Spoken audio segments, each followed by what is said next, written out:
Hi, I'm Kim. This channel is going to focus on the history and haunted stories of the Sierra Nevada, starting here in the town I live in, Truckee, California. So, Truckee was established in the mid 1800s as a railroad town. It became an important stop along the Transcontinental Railroad because it sat at a key point before crews and travelers crossed Donner Pass. The railroad brought jobs, logging, and permanent settlement. It also brought long winters, isolation, and a lot of people who were not prepared for the conditions they were about to face. Truckee is also very closely connected to the story of the Donner Party, if you've heard of them.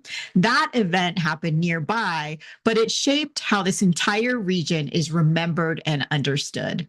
By the late 1800s and early 1900s, Truckee had become a working town. People lived here year round. They raised families, they worked the railroad, they cut timber, and ran businesses that supported travelers passing through the mountains. A lot of the buildings downtown today come from that period, and many of the stories tied to them, including ghost stories, started then too.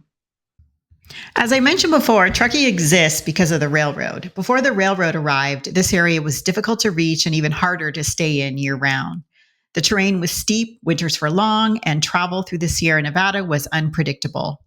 The railroad changed that. It brought steady work, permanent settlement, and a reason for a town to grow here.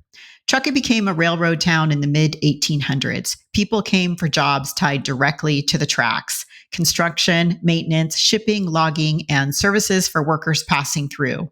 Without the railroad, Truckee would not have developed the way it did. But getting the railroad through the Sierra Nevada was the hardest part of the entire Transcontinental Railroad. One of the most important and most dangerous pieces of that effort was a single place, the Summit Tunnel number 6, located at the top of Donner Pass, just west of Truckee. The Summit Tunnel was built in the 1860s as part of the Transcontinental Railroad by the Central Pacific Railroad. At the time, it was the highest railroad tunnel in the country. It cut directly through solid granite at more than 7,000 feet in elevation. This section of the Sierra Nevada was the most difficult part of the entire railroad to complete. The terrain was steep, the rock was extremely hard, and winter conditions were severe. Snow could arrive early in the fall and last well until spring. There were no reliable weather forecasts, and storms could trap workers on the mountain for weeks. The railroad could not go around Donner Pass, it had to go through it. That meant digging a tunnel straight through the mountain.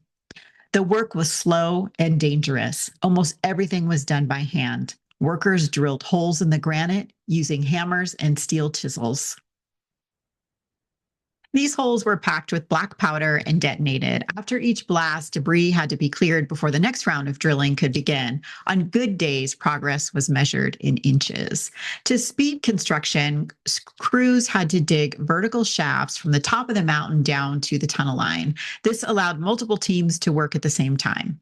These shafts were extremely dangerous. Workers were lowered into narrow openings with poor ventilation and unstable rock. Accidents were very common.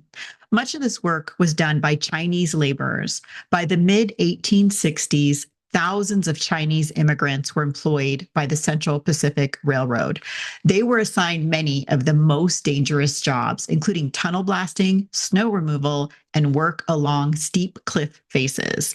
Chinese workers lived in temporary camps near the construction sites. They cooked their own food, often eating rice, vegetables, and dried fish brought in from Chinese communities in California.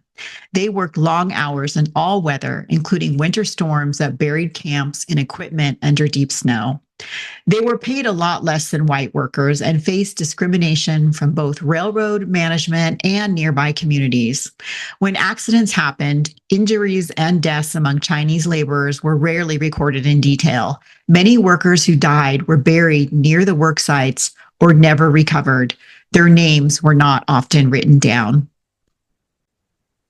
Today, the Summit Tunnel is no longer used by trains. The tunnel was eventually abandoned by the Union Pacific Railroad after rail operations were rerouted.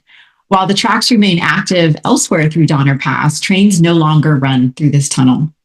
Today, the Summit Tunnel has become a popular but challenging hiking destination. It sits on private property and is typically accessed seasonally, using usually between late spring and early fall when snow conditions allow.